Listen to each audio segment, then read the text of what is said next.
Pac-Man is synonymous with video games. It has transcended itself into one of the most recognizable symbols of pop culture. It has been replicated many a time, reskinned, rebooted, and repackaged. There is so much Pac-Man content that could be consumed, so much merchandise, and so many variations and takes on the game to be played. The game has become nothing less than a commercial venture. However, as will be made clear, the original game, funnily enough, seems to parody this very culture. Consumer culture. In Pac-Man, your avatar is just one mouth, not even a face, just an incomplete circle, like a pizza with a missing slice. This is a very strong and clear metaphor for how capitalism sees the masses. You are being placed in the position of the perfect consumer, they who only exist to consume. One could also venture that the sound your avatar makes is the audio equivalent to consuming. It is an undulating sound that appears to audibly resemble the mouth of the Pac-Man opening and closing. It goes from a higher pitch to a lower pitch as the Pac-Man opens and closes its mouth to eat the score points, soundtracking the Pac-Man's movement. Whereas the death sound appears to almost be the reverse of this noise, as if to mean that the Pac-Man is doing the opposite of eating, throwing up, after his obsessive consumption. Furthermore, the entirety of the gameplay is precisely that, to consume. Procedural rhetoric can be linked to the visuals and sound as to further state that the play experience is to become the perfect consumer. As per Nguyen's system, our goal is simple, to eat as much as we can before we die. Our abilities too are simple and link back to this. We may change the direction of the Pac-Man as we wish, and we may eat. Emphasis on changing direction. The Pac-Man is an unstoppable force of consumption and he shall not be stopped. We may even eat the obstacles, but more on that in a second. Further into the obstacles themselves, this would be the 4 ghosts. One could say that in Pac-Man, you play as the underdog, but not quite in Tyler's way. For technically you can win, even if you must get through a whole 256 levels without losing to do this. Nevertheless, for the duration of the game, you are followed by 4 ghosts. When they touch you, you instantly die and lose one of your 4 lives. In this sense, you are the prey, so completely and utterly vulnerable to these ghost predators that even one touch can kill you. Albeit, rather than furthering the prey analogy, I'd like to go back to the metaphor of the consumer. As the bottom feeder of the capitalist world, the consumer may also be considered vulnerable to the outside elitist forces. However, the player is given the chance to turn the roles around by, yet again, consuming. If you consume one of the bigger yellow dots, you become the predator.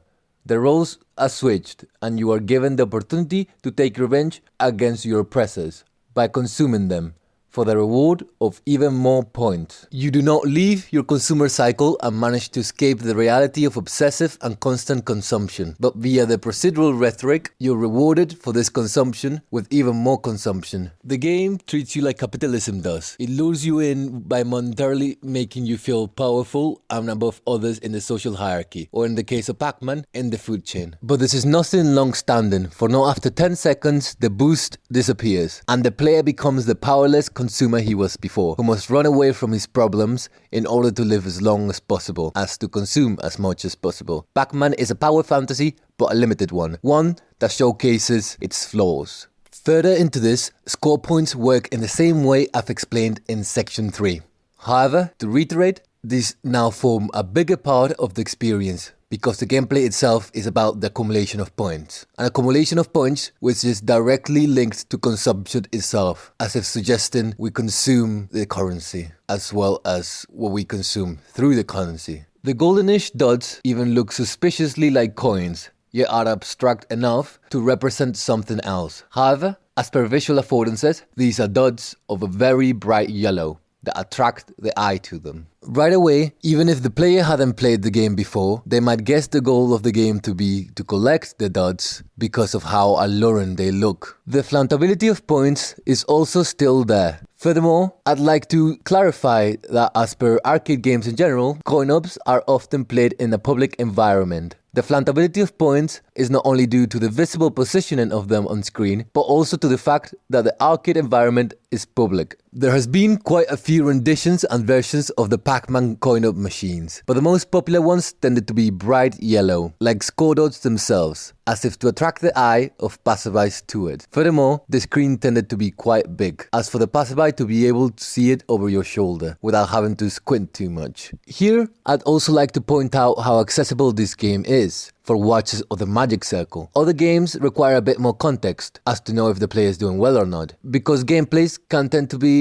a little bit more complex and varied. But in the case of Pac-Man, the passerby may recognize right away if the player is doing well, even before seeing the score. For the passerby can simply see how many yellow dots are left on screen. As per this reading, the coin-op machine seems to have been made for flauntability. They're designed and placed within an environment specifically to maximize their flauntability. Furthermore, the thing about the game is that it is incredibly addicting. It has a dynamic and fast gameplay. Partly the case because of the small stationary maze environment, which also, like in other omniscient perspective games, portrays a sense of being trapped in the playground. In the case of Pac-Man, the feeling of being trapped in the consumer cycle.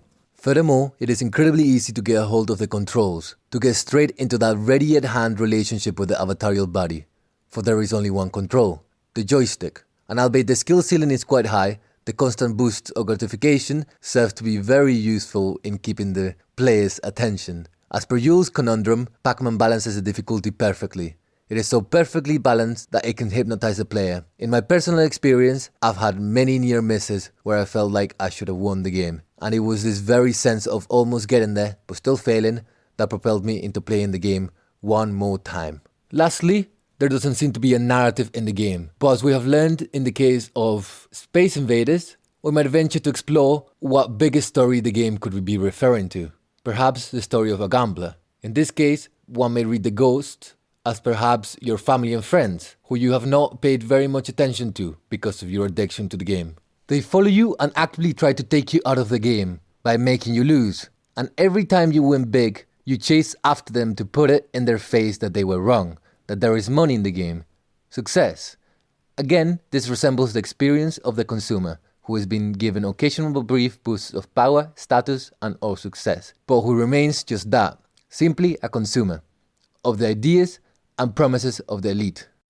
Furthermore, the general procedural rhetoric might also be linked to the fact that while the player is inserting their own coins into the game, they are switching actual money for the valueless virtual currency of the game, a currency which can't even be constantly accumulated.